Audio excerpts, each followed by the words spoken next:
Kinetic energy और linear momentum का relations, और अगर टू ऑब्जेक्ट है और उसका काइनेटिक एनर्जी अगर सेम है तो लीनियर मोमेंटम और मास में रिलेशंस देखा। तो वो रिलेशंस था ये मेरे भाई, थोड़ा सा नोट डाउन कर लेते हैं क्योंकि उसका जरूरत पड़ सकता है अभी, ठीक है।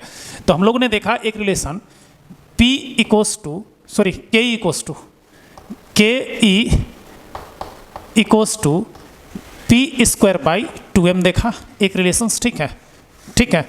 और याद रखना जब टू ऑब्जेक्ट है और Ke1 और Ke2 इक्वल है, काइनेटिक एनर्जी अगर इक्वल है तो हमारा जो रिलेशन आया था P1 by P2 equals to under root M1 by M2 आया था। तो इसमें काइनेटिक एनर्जी हमारा इक्वल था, तो ये रिलेशंस निकाल लेते, ठीक है।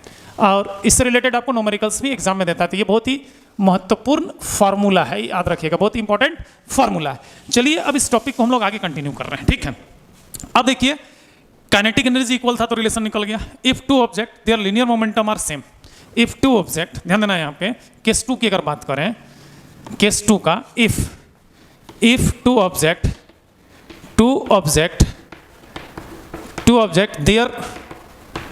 There momentum are equal then relations, ठीक है। तो ध्यान देना यहाँ पे, जैसे कि मान लेते हैं ये ऑब्जेक्ट 1 है, ये ऑब्जेक्ट क्या है मेरे भाई 2 है, इसका एक अपना काइनेटिक एनर्जी Ke1 होगा, इसका एक काइनेटिक एनर्जी Ke2 होगा, इसका एक लीनियर मोमेंटम P1 होगा, इसका एक लीनियर मोमेंटम P2 होगा, इसका एक मास M1 होगा, इसका एक मास M2 होगा। मतलब ये काइनेटिक एनर्जी है, ये काइनेटिक एनर्जी है, बातों को समझिएगा यहाँ पे, ठीक है। और ये हमारा मोमेंटम है, ये क्या हमारा एक मोमेंटम है, और ये क्या हमारा मास है। तो स्टेटमेंट क्या कह रहा है कि ये दोनों इक्वल है, ये दोनों क्या है हमारा इक्वल है बोल रहा है, P1 इक्वल्स टू P2 का कंडीशन है बोल रहा है। किसका कंडीशन है बोल रहा है, P1 इक्वल्स टू P2 का कंडीशन है। तो चलिए P1 इक्वल्स टू P2 है, इसको हम लोग सॉल्व करके देखते हैं रिलेशंस क्या आने वाला है।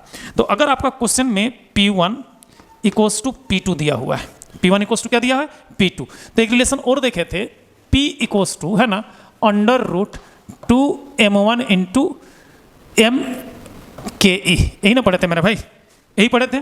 तो अब देखो रिलेशंस को ध्यान से, अगर लीनियर मोमेंटम अगर सेम हो जाता है तो काइनेटिक एनर्जी और मास में क्या रिलेशंस हो सकता है। तो यहाँ पे जो रिलेशंस है ध्यान देना, तो यहाँ पे P1 का जो वैल्यू होगा under root 2m1 into Ke1, और इधर हो जाएगा under root 2m2 into Ke2 होगा यहाँ पे। अब देखो रूट से रूट कैंसिल हो जाएगा, 2 से 2 कैंसिल हो जाएगा, तो बचेगा क्या, m1 into Ke1 equals to m2 into Ke2, m2 into Ke2। तो यहाँ पे Ke1 by Ke2 equals to m2 by m1। ये आपका नेक्स्ट रिलेशंस है, ये आपका क्या है नेक्स्ट रिलेशंस निकल करके आ गया काइनेटिक एनर्जी का, ये काइनेटिक एनर्जी का नेक्स्ट रिलेशंस निकल करके आ गया, ठीक है। मतलब इसमें अगर क्वेश्चन दे सकता है, क्वेश्चन को समझिएगा, ठीक है, ठीक है। देखो यहाँ पे क्या कह रहा है, if two object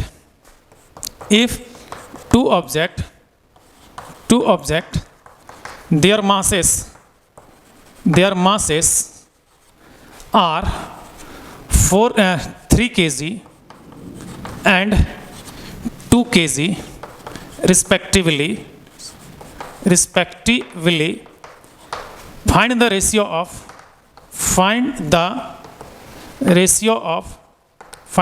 of kinetic energy where momentum are equal। इस टाइप का क्वेश्चन आपको दे सकता है। तो भाई ध्यान देना, यहाँ पे जो ये है ध्यान दीजिएगा, 3 kg फर्स्ट ऑब्जेक्ट का मास है और सेकंड ऑब्जेक्ट का मास 2 kg है। तो हमारा जो रिलेशन होता है वी नो, सॉल्यूशन में ध्यान दीजिएगा, we know Ke1 by Ke2 equals to M2 by M1, ठीक है, M2 बाई M1। तो रिलेशन को समझिएगा, यहाँ पे बड़ा ही सिंपल है, ठीक है, बहुत ही सिंपल है। तो यहाँ पे क्या होगा ध्यान दीजिएगा, Ke1 by Ke2 equals to M2 by M1। तो M2 कितना है 2 kg बाई 3 kg, के जी कट जाएगा तो ke1 ratio ke2 equals to 2:3, ये इसका सॉल्यूशन आएगा मेरे भाई।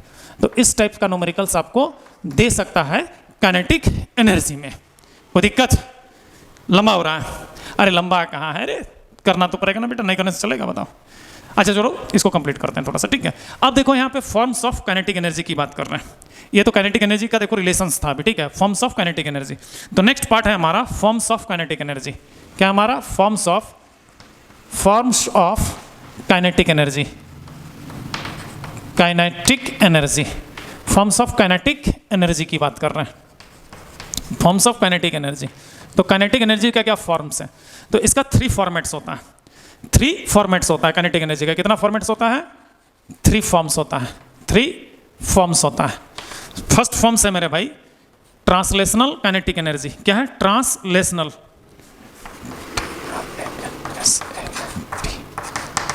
Translational kinetic energy, kinetic energy, translational kinetic energy. Second होता है, सेकंड हो जाएगा rotational,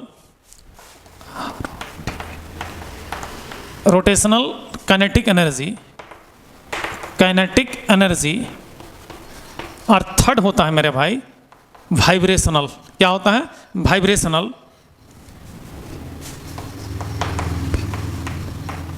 vibrational kinetic energy, vibrational kinetic energy. तो अगर फॉर्म्स ऑफ काइनेटिक एनर्जी की बात करें तो हमारा काइनेटिक एनर्जी कितना फॉर्मेट्स में होता है? 3 फॉर्मेट्स में होता है, ठीक है। फर्स्ट है हमारा ट्रांसलेशनल, सेकंड है रोटेशनल और थर्ड है हमारा vibrational kinetic energy. Note down करोगे? कर लो, उसके बाद देखते हैं आगे, जगह भी नहीं है, ठीक है। चलो नोट डाउन करो इसको।